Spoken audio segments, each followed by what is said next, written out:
marriage, the journey of two becoming one. But the question is, are we more excited and passionate about the wedding day or the journey of being married in itself? So we created the show Winning Together to speak to marriages. We hear couples tell us about their journey in being married, the highs, the lows, the pains, the sacrifices, the challenges. You know, what it really means when two people from two different backgrounds, lifestyles, experiences come together and are trying to form this blending process. What's the kind of thing that happens in the pot of soup called marriage, and what makes it delicious? We hope that this series will bring healing and help to marriages. It will be light direction. And more than anything, it will just let any couple out there know that you are not alone in your challenges. Everyone is on this journey together. And our challenges are not meant to separate or divide us, but they are meant to strengthen and unify us. Enjoy the series, and remember to leave a comment, like, share, and subscribe. Thank you for watching. My name is Adesuwa. And I am Bolaji. And together, we are the Olamijus. We've been married for 10 minus 1 years. Okay. We have 3 kids. Are we still counting? Oh, it's just 3 kids. Counting what? Okay, 3 kids. 3 kids. We are retired. So, what retired general. 3-star general. Yeah, 3-star general. 3-star general and retired. Yeah, well. Retired. Totally okay. Retired. So that's it about us. Yeah. Yeah.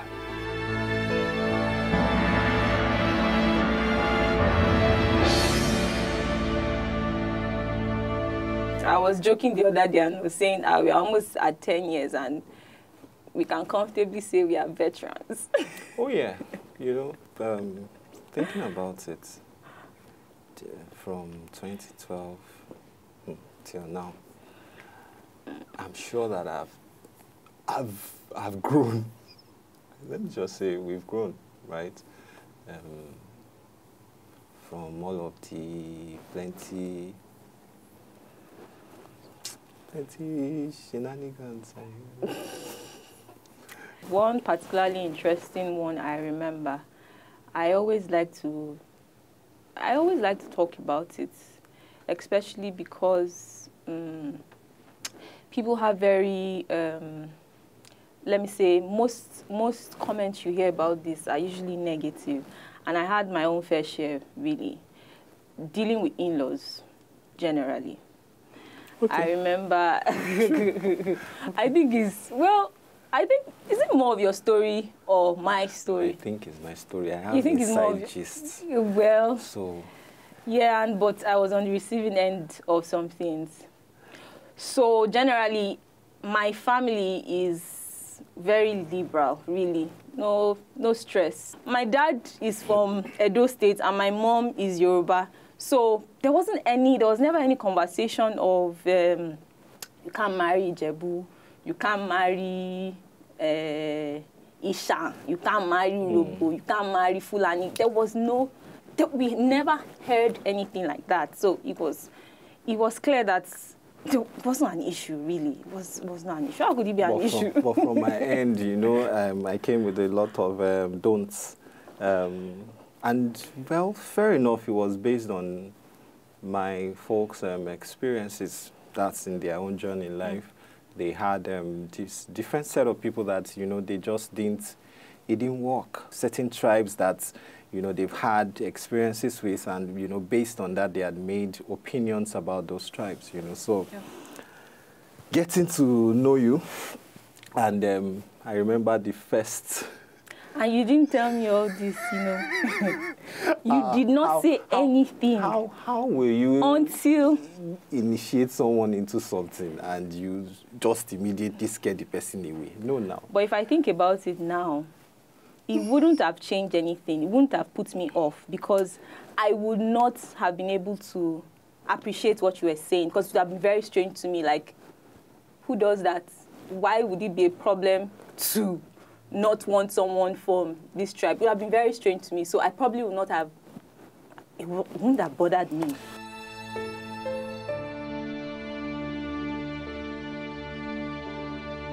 that's just to buttress the fact that we had culture. In fact, we had shocks. You had more of the shock, as compared to me, because I came from a background where my dad he felt that, okay, well, my sons should marry, from their tribe, and in fact, from your tribe, there were certain people you are not even supposed to go to,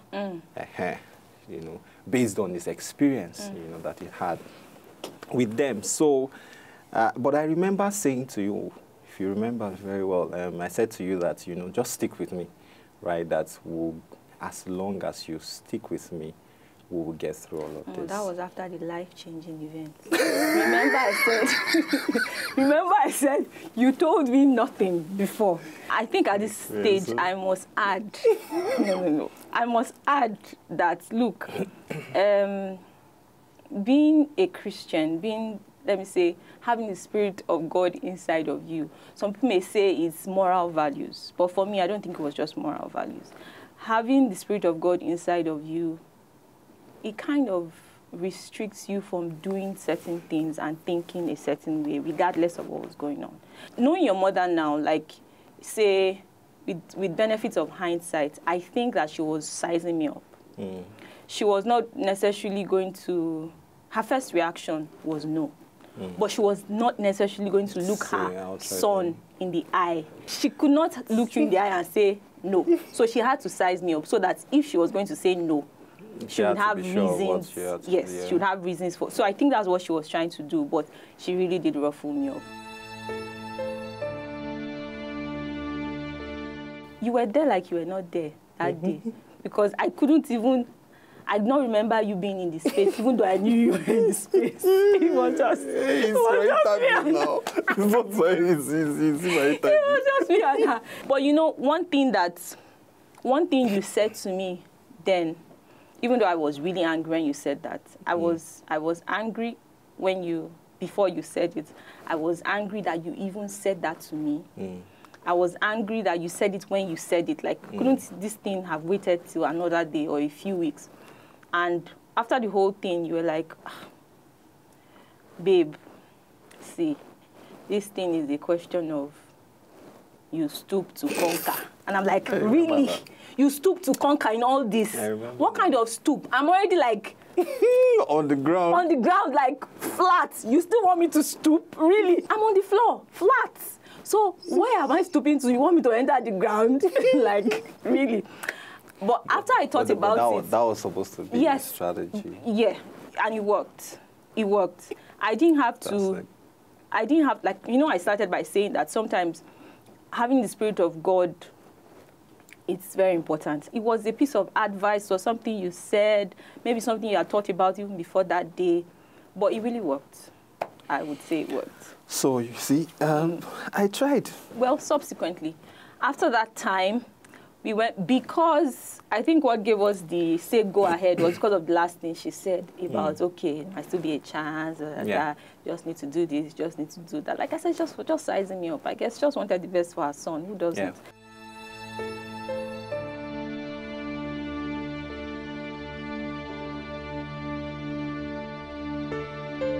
Dealing with in-laws, comes with a lot of tact and diplomacy. It comes with you knowing and understanding the dynamics in your relationship, and also with your two families. Because coming from those two backgrounds, you had to know what worked, for you to be able to get into it. And now I can almost say that you are one of our favorite in-laws. I should. If she has to get to me, now she goes through you. Yeah, I should also add that it also starts from being sincerely a good person. Interested, yeah. I think it really does start from that. Like, do you want to make it work, or do you already have your own ideas about how in-laws behave? And are you ready to? I mean, it's just really been about being sincerely a good person. There's a lot of tact that we've applied to dealing with in-laws on both sides. But the truth is that You can't sustain a show consistently for 9 years. You can't sustain a show for that long and consistently. Okay. So mean pretend. Yes. Yeah. So it means that it has to be coming from a sincerely good place. And I think also that, in dealing, I remember now that we had this agreement. I don't know if it was clear or maybe said, almost an unsaid agreement that you should, that's whose family, you should be the bad person. It cannot be your spouse. It can be. So if it's my mother, if it's my father, I decide whatever happens. I deal with the affairs and the minister of my own local affairs, and you are also the minister as relates to your family, so that any decision that has to be taken is seen from the perspective of that person. It's not, so you can't come to say, oh yes, he said talk to me this way, or he said no. You can talk, but it can't go across. So if there are issues that we have to deal with, it has to be, with your own family, and And it really has. It has worked. And it's worked. Right? It has worked. It's worked. I mean, there are many stories we could tell. Oh yeah, of the times that we had to decide who is coming, how are they going to be. So you said, you mentioned something earlier about me stealing your friends. Would you like us to talk about that a bit? You're stuck in trade. I'm stuck in trade. Yes. Well, yes, you're stuck in trade. You have honed that strategy for, and I think that I was the one that introduced you, but you know that this history is very long. I mean, long. From the dating. Yes, days. now it's very long. From the almost girlfriends that we're not really sure what you were doing with them anymore, to the to the ones that liked you and you didn't know they liked you, and then the that handwriting was very clear on the wall, are the ones that but you could not see. And that's the truth. I feel like ladies, or let me say spouses, have very good, not spouses, let me just be direct, wives, yes. Wives, depending on the stage that they are in, whether as girlfriends, as fiancé and all, they see things. In fact, let me put it this way. I feel like ladies, maybe because of the way they relate, especially with maybe with older men, or their paths in life makes them quickly. They have this experience, so there are certain things that you learn. In fact, I can almost say that men play catch up when it comes to you, ladies. Thankfully, throughout the those dating and courtship stage, the communication line was open. In fact, one of the first things, that's from my perspective now, that I always did when I got engaged with you was that if you are a friend, you would know that there's one person. In fact, you will know a name, right? But, like they say, actions, it looks like speaks louder than words, right? And so, you get into those, and, after a while, you are the one noticing, oh, there's certain movements, and, you are not comfortable with that. And, thankfully, you've never been, I don't think you've never been confrontational, especially with those people and the one that you will come to. Even with you. You will just address the situation now. You will just say, you take care of it, you understand?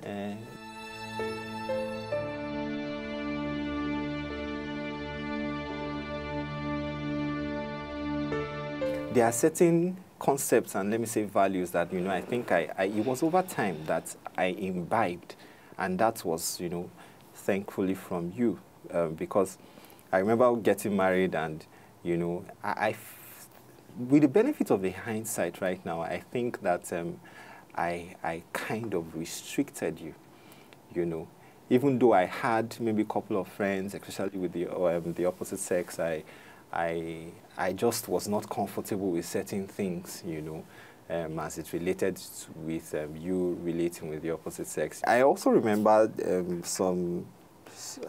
I just didn't feel comfortable with it. I think that was just putting up pictures, you know, and all. But now, thinking back that I said or told you or asked, you know, that who is this person you put up, you know, and all on your DP and all.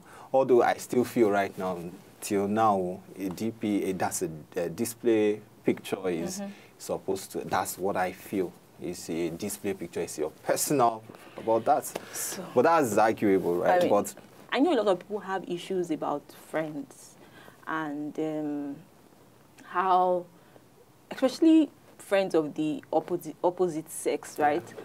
So with us, you were trying to say that, I mean, you think I learned the strategy from you, but I don't really know how I learned it.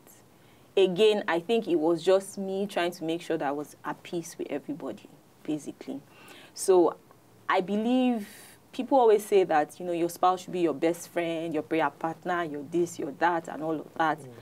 I don't disagree with that, but I also understand that the spouses too would have their own friends, had friends before you came into the picture, would make new friends as you progress in the journey. So what do you do with all of that?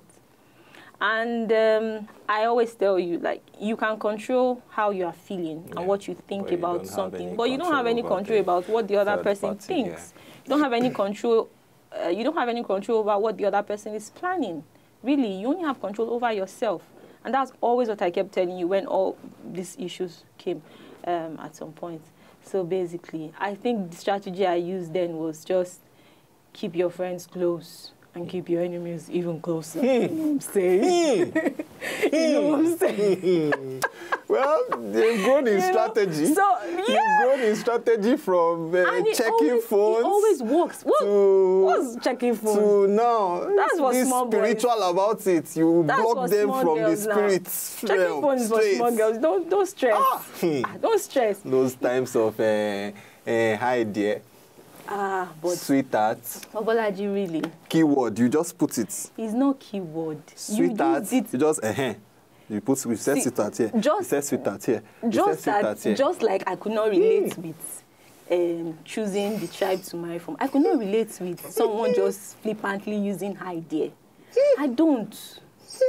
I mean, when I even use it with my girlfriends, they're like, hold it. Did you send that message? Prum, prum, prum, prum. I remember one particular one when she saw me say hi dear. She just stopped chatting and she called me. And she was like, hello. Impersonation. Hello? And I'm like, yeah. She was like, Adesuwa, are you the one there? I said, yes. Are you the one that was chatting me? I was like, yeah. I said, I don't get it. What's happening at your end? I said, I'm cool. I said, but you just said hi dear. And I'm like, okay. So I could not relate. Like, I could not even use it with people that I was really close with. And then you claim that people that you don't even send, you are using hi dear. I couldn't, it wasn't adding up.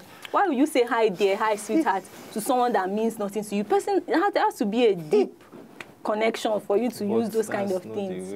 Well, like you said, we've grown because I've come to realize that people use hi dear for even people they met yesterday. Though sometimes I think it's uncalled for, but you don't check phones again. No, I don't check phones. I check phones for. How many times did I even do that check phone thing? No, not like you don't have my password. And you know, because of the way you are, it's easy to catch you. You just need to study you for like 2 weeks. You say, who are you talking to on the phone? Who are you talking to on the phone? You say, okay, week 1, 2 times. Week 2, 1 time, early in the morning. What's going on? Pivot tables. See? Yeah. They are drawing. Don't draw the graph. No, week 3, you just check the phone again. The first 10 calls, number 2, number 6, number 10. What's going on here? Something has to be going on. And so we need to add a new friend to this friends list. You understand? That's how we just do it. You say, this is your friend. How far is her now?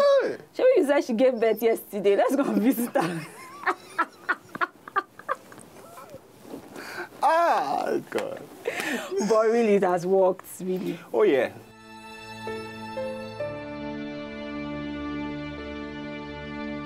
The truth about it is, like I said, I expected that you would have friends, and I expected that you would understand that I would also have friends.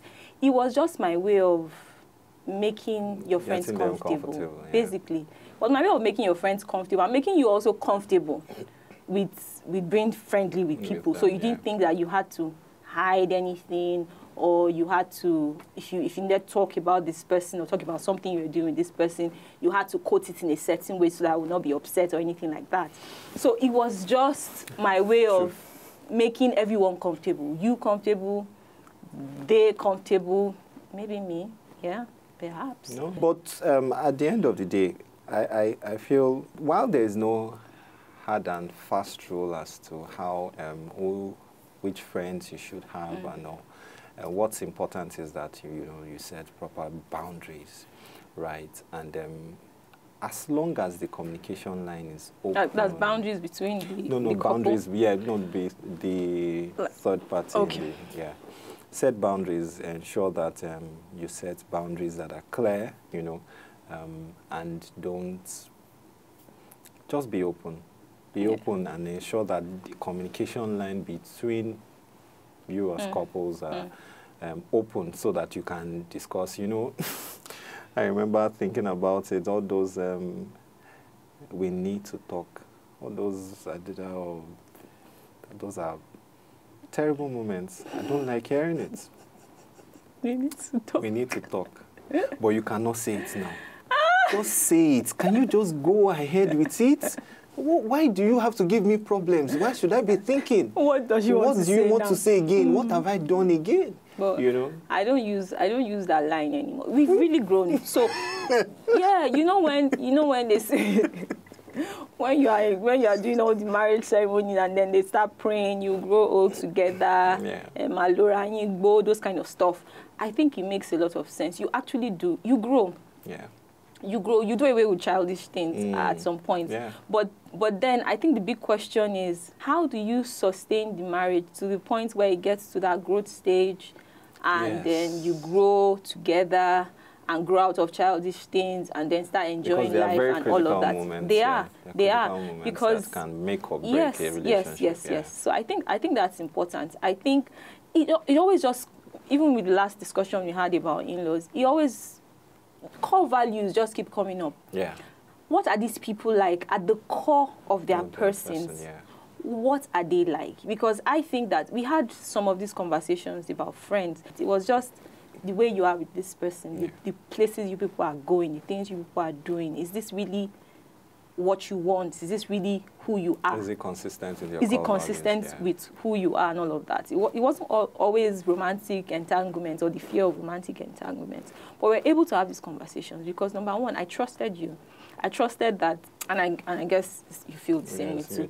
I trusted you that, look, he would not behave in this way. So if he is behaving in this kind of way, there must be a reason. It's either he doesn't know what is going on, he can't see, he's blindsided for whatever reason, or he doesn't know that it affects me in this particular way. Yeah. So we could even have those meaningful conversations because, at the core, we trusted each other. Yeah. So we trusted each other. We were able to talk one with another. I think that has really helped. I think it's helped a lot. I agree. Yeah. And I think also that you know how Scripture says that if you to whom you yield yourselves, you are servants thereof. I think at the core of this is who do you spend more time with, really? So if we are intentional and deliberate about spending time with our spouses, thinking about it, how in the world would I have thought that it was in a COVID year? That's what happened. That's my wife would say that she feels like she loves me more.